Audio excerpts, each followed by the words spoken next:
एक लड़का खार स्टेशन पर अपनी मम्मी को ट्रेन पर छोड़ने जाता है। मुंबई लोकल में ट्रेन आती है, महिला कंपार्टमेंट में बहुत भीड़ होती है, मां चढ़ नहीं पाती। इसी तरह से 4-5 ट्रेनें गुजर जाती हैं, लेकिन बेटा अपनी मां को ट्रेन में नहीं चढ़ा पाता। मां कहती हैं, चीची बहुत भीड़ हो गई है ना ट्रेनों में। बेटा रोने लगता है, अपने जूते उतारता है और स्टेशन से बाहर भागता है और सीधे पहुंच जाता है अपने मामा के घर, खार रोड पर, 15th खार रोड।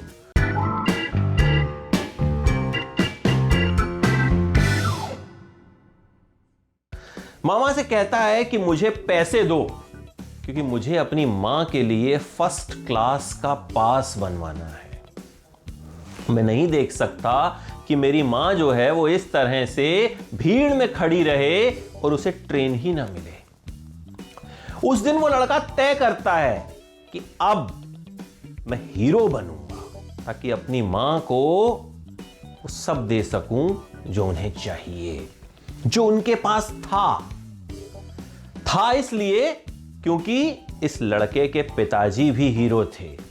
लड़के का नाम गोविंदा, पिताजी का नाम अरुण आहूजा, जिन्हें महबूब खान साहब पाकिस्तान के गुजरावाला से हिंदुस्तान लाए, मुंबई लाए, फिल्मों में काम दिया और हीरो बन गया लड़का। 30 से 35 फिल्मों में गोविंदा के पापा ने जो है हीरो का किरदार निभाया। मां भी एक क्लासिकल आर्टिस्ट। तो कलाकारों के खानदान में पैदा हुए गोविंदा कार्टर रोड पर बहुत बड़े से बंगले में माता पिता रहा करते थे, परिवार रहा करता था। लेकिन गोविंदा कभी उस बंगले में नहीं रहे। वजह बताता हूं। पिताजी ने फिल्में करने के साथ साथ फिर बाद में फिल्में प्रोड्यूस करना भी शुरू किया और वहां हो गया नुकसान। उसके बाद करीब 10 साल काम था नहीं, कर्ज चढ़ता चला गया और आखिरकार वो बंगला बेचना पड़ा और परिवार फिर विरार चला गया। जिस साल परिवार विरार गया उसके अगले साल गोविंदा पैदा हुए। यानी एक हीरो का बेटा, एक कलाकार का बेटा मुफलिसी में पैदा हुआ, गरीबी में पैदा हुआ। 4 बहनें थीं, एक भाई। गोविंदा ने जो है बीकॉम की पढ़ाई की। ताज होटल में एक बार वो नौकरी के लिए भी गए, लेकिन उन्हें रिजेक्ट कर दिया गया। बोला तुम्हारी इंग्लिश अच्छी नहीं है। गोविंदा ने बहुत नौकरी ढूंढी, नौकरी नहीं मिली। फिर किसी ने सलाह दी कि भैया बॉलीवुड चले जाओ, हीरो बनो। गोविंदा ने एक बार सुभाष घई की फिल्म हीरो देखी थी। जैकी श्रॉफ उसमें हीरो थे। गोविंदा और उनके दोस्त पहले जब ये फिल्म देखने गए ना, तो उन्हें फिल्म की टिकट ही नहीं मिली, वापस आ गए। बड़ी मुश्किल से बाद में टिकट मिली, देखी और फिल्म देखते हुए कहा कि देखना, एक दिन इन्हीं सुभाष घई की फिल्म में मैं काम करूंगा। और बात सच भी साबित हुई। बाद में गोविंदा ने सुभाष घई की फिल्म में काम भी किया। अच्छा, कॉलेज में लड़कियों से बिल्कुल बातचीत नहीं करते थे। लड़कियां गोविंदा के पीछे भागा करती थी और गोविंदा जो है लड़कियों से दूर भागा करते थे। दोस्त क्या करते थे, लड़कियों को गोविंदा के पीछे लगा देते कि जाओ उसको छेड़ो, और गोविंदा ने गुस्से में कई बार तो छाते से किसी लड़की की पिटाई कर दी। एक आध बार क्या हुआ कि गर्म दूध किसी लड़की पर फेंक दिया था। अब वो शायद हो सकता है गलती से गिर गया हो या कुछ हो, लेकिन लड़कियों से एकदम दूरी बनाकर जो है वो रखा करते थे। उसी दौर में अब हीरो बनना था, स्ट्रगल शुरू हुआ। अपने कैसेट्स बनाकर प्रोड्यूसरों के यहां जाते थे और उनके नौकरों को पटाते थे कि ये मालिक को दिखा देना जरूर। अब उस दौर में जो है प्रोड्यूसर के नौकर भी जो हैं वो एकदम रौब में रहा करते थे कि अच्छा। ऐसे ही एक प्रोड्यूसर के यहां गए तो उसके नौकर को लग गया कि इस लड़के का कुछ ना कुछ हो जाएगा। तो गोविंदा से उस नौकर ने कहा, उनके सर्वेंट ने कहा कि अगर आप हीरो बन गए ना तो मुझे स्पॉट बॉय रख लीजिएगा। और वही हुआ, गोविंदा हीरो बने और उस प्रोड्यूसर के सर्वेंट को अपना स्पॉट बॉय रख लिया। खैर, सबसे पहले रवि चोपड़ा साहब ने घड़ी की एक एडवर्टाइजमेंट में उन्हें मौका दिया। उससे गोविंदा को जो पैसे मिले, गोविंदा ने उससे अपनी मां के लिए साड़ी खरीदी। और घर जब वो साड़ी लेकर जा रहे थे ट्रेन से, तो करीब 15-20 स्टेशन थे। उन 15-20 स्टेशन के बीच में गोविंदा ने 5-6 बार वो साड़ी निकाल कर देखी और हर बार आंखों से आंसू छलक आए। इस बात की खुशी थी कि अपनी मां के लिए एक साड़ी खरीद पाया। गोविंदा के जो मामा थे, उनकी शादी हुई एक लड़की से और उस लड़की की जो बहन थी वो गोविंदा के मामा के यहां आया करती थी। लड़की का नाम था सुनीता। लड़की एकदम stylish, upper class, Govinda middle class या कह सकते हैं लोअर मिडिल क्लास। लड़की आती थी स्कर्ट वगैरह पहन के और अपना कुत्ता लेकर अपने डॉगी को घुमाती हुई, च्युइंगम खाती हुई, एकदम स्टाइल में गोविंदा को बुलाती थी चीची चीची। तो गोविंदा को तो समझ में नहीं आता था कि भाई कुत्ते को बुला रही, मुझे बुला रही। खैर, गोविंदा के मामा ने लड़की से कहा, मतलब अपनी साली से कहा कि भाई लड़का बड़ा स्मार्ट है, बहुत अच्छा डांस करता है। लेकिन सुनीता को गोविंदा कुछ पसंद थे नहीं। उन्हें लगता था ये क्या डांस करेगा, इससे अच्छा तो मैं डांस कर लूंगी। तो दोनों के बीच में कॉम्पिटिशन्स हुआ करते थे, 50 रुपए के लिए, 100 रुपए के लिए। खूब दोनों के बीच में शुरुआत में लड़ाई झगड़े हुआ करते थे। फिर धीरे धीरे जो है दोस्ती शुरू हुई। गोविंदा को फिल्म मिली तन बदन। सबसे पहली फिल्म गोविंदा की तन बदन थी।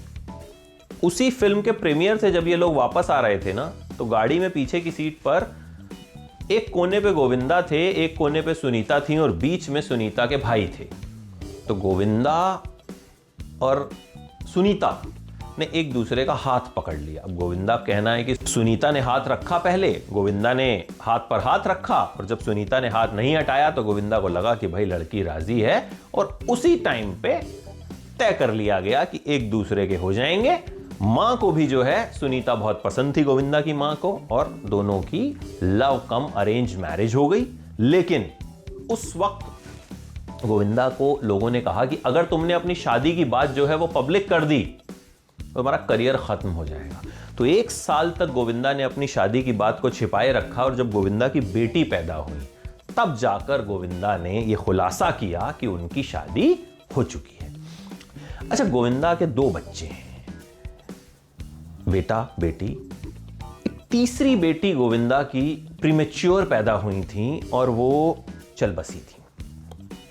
ये दुख गोविंदा को हमेशा परेशान करता रहा। उस वक्त गोविंदा बहुत परेशान हुए थे इस बात को लेके। तो गोविंदा की मां ने कहा था कि इस बच्ची की जो डेड बॉडी है इसे तुम नर्मदा में बहा के आओ। और गोविंदा जब गाड़ी में जा रहे थे उस बच्ची को बहाने के लिए तो रास्ते में एक भिखारन मिली। उसने अपने बच्चे को हाथ में ले रखा था। गोविंदा ने जब खिड़की खोली उस भिखारन ने देखा कि गोविंदा के गोद में जो है वो बच्ची की डेड बॉडी है, तो वो अपनी बच्ची को लेकर वहां से भाग गई। गोविंदा का कहना है कि उस वक्त मुझे बहुत दुख हुआ। उस वक्त मुझे लगा कि भिखारी तो मैं हूं, ये नहीं है।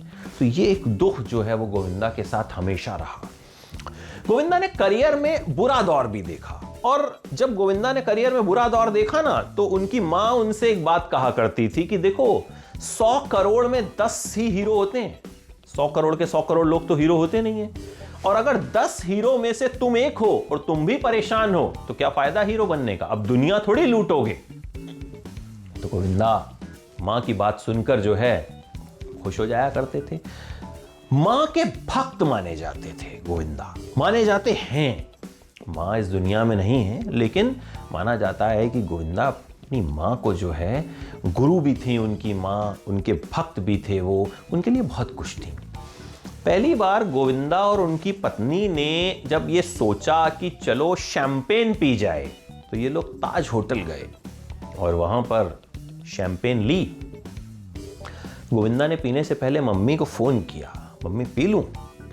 मम्मी ने कहा तुम पियोगे, ये तो खराब चीज है, लेकिन ठीक है अगर तुम एंजॉय करना चाहते हो तो कर लो। फिर सुनीता ने गोविंदा को देखा कि अच्छा अपनी मम्मी से ये भी पूछ लिया। तो खैर ये मजाक की बात है।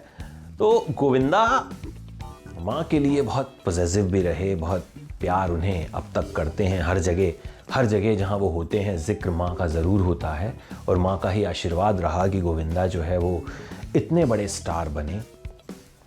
तन बदन उनकी पहली साइंड फिल्म थी लेकिन रिलीज सबसे पहले हुई इल्ज़ाम।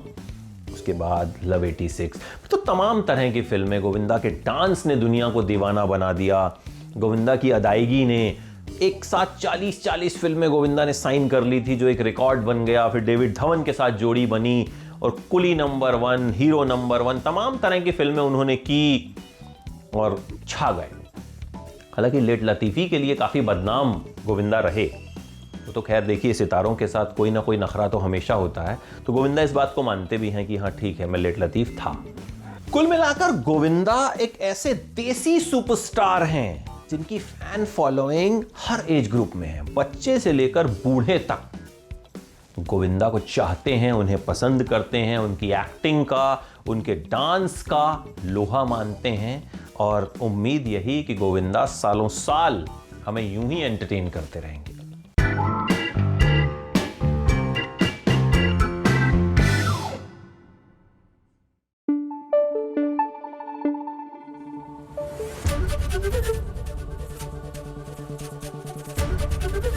एबीपी न्यूज आपको रखे आगे।